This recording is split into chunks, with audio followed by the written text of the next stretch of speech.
Hello mga B! Ito nga pala yung continuation nung kami na grocery ni Papa. Hindi ko na i-video yung mga nakaraan, yung aming pinamili. Ito yung konti. Nakapamili kami ng mga giniling. Ayan, di ba? Budget packs pa. Tapos, meron din kaming, ayan, vegan langgonisa. Di ba? Mura. May bawas na yan. Niluto ko na. Nakalimutan ko lang i-video. Ayan. Grabe, 12 pieces yan, 167. Then, meron din kaming magnolia na chicken longganisa. Grabe yung susarap niya mga B. Lalo na yung hotdog na bossing. Yung jumbo. Grabe ang sarap niya. Kaya mauulit. Bibilin namin uli yun. Kasi lagi kaming yung isang klaseng brand eh.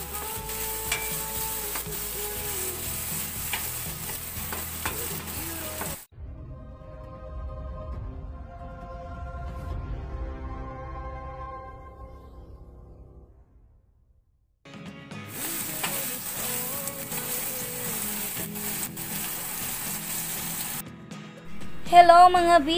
Welcome to my YouTube channel. Sa mga hindi pa po nakasubscribe, please do subscribe and hit the notification bell para ma-update po kayo every time may upcoming video po tayo. At makasali din po kayo sa mga pa-Gcash giveaway natin every end of the month.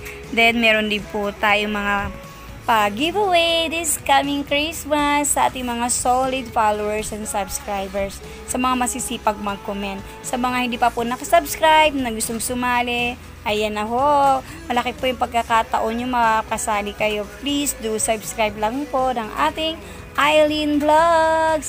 At sa mga solid followers ko po, maraming salamat po. Unti-unti na po tayong dumarami. Salamat po sa inyong pagtangkilik sa akin mga videos. Random videos po tayo. Ayan. Ngayon po, papakita ko lang po sa inyo o ipiplex ko lang po sa inyo ang way ng aking pagluluto sa aming manok. Ayan. Sinampalukang manok. Sino po ba yung nakaka-relate dito? Alam nyo na, para makatipid tayo. Paminsan-minsan, pwede rin tayo mag-isip ng sarili nating version na ulam para sa manok. My own version po ito ng aking sinampalukang manok. Galing probinsya pa itong version na to. Na parang naisip ko lang yung dati nung kami dalaga. Ganito ginagawa namin nung kadalagaan namin, barkada ko. Pagka wala kaming makitang pansahog na gulay. Diba? Ayan. Matatawidan natin yung gutom natin. Basta masarap pa yung pagkagisa. Sabi nga susi daw sa pagluluto, kailangan marunong kang maggisa. Gisang-gisa daw. Ayan. Gisang-gisang-gisa daw talaga dapat. Ayan. Nagisa po ko dyan ng bawang, sibuyas, kamatis. At saka nung aming manok.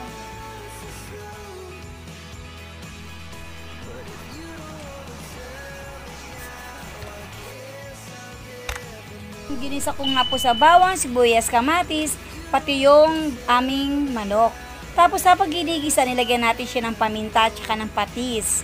Diba nakita nyo, naglagay din ako ng Knorr tamarind, ayan, Knorr tamarind powder. Kaya tinatawag dyan na, para na rin siyang sinampalukang manok.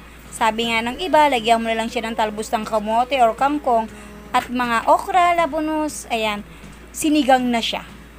Pero since wala yung gulay, sinampalukang manok lang po ang tawag ko dyan.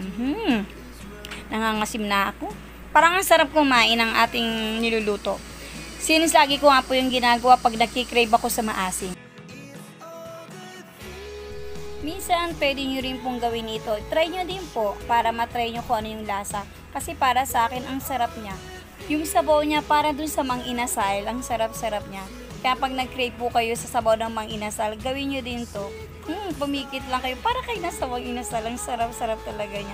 Pag wala kayong panlasa, gawin nyo tong recipe nyo.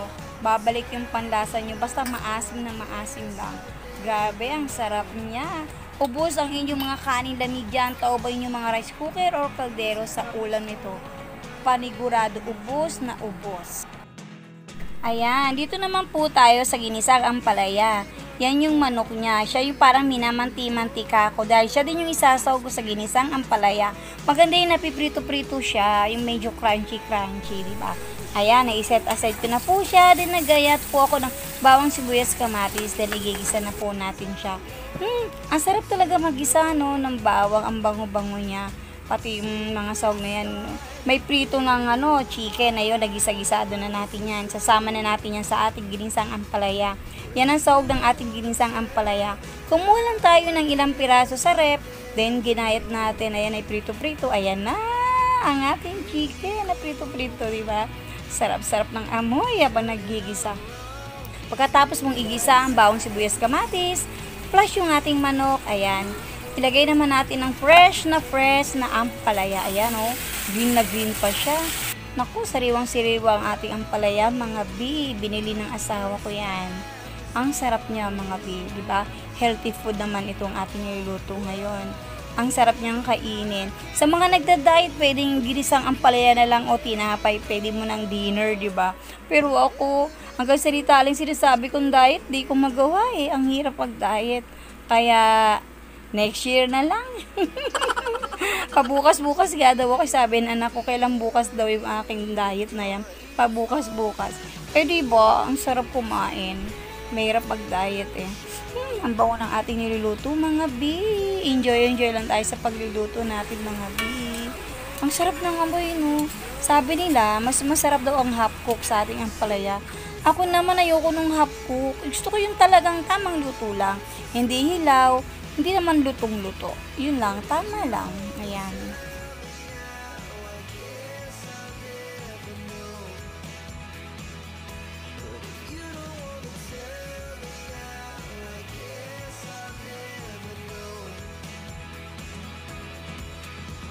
Ayan mga bi, naglagay din ako ng paminta. Tapos naglagay din ako kanina ng magic sarap, hindi nyo na nakita.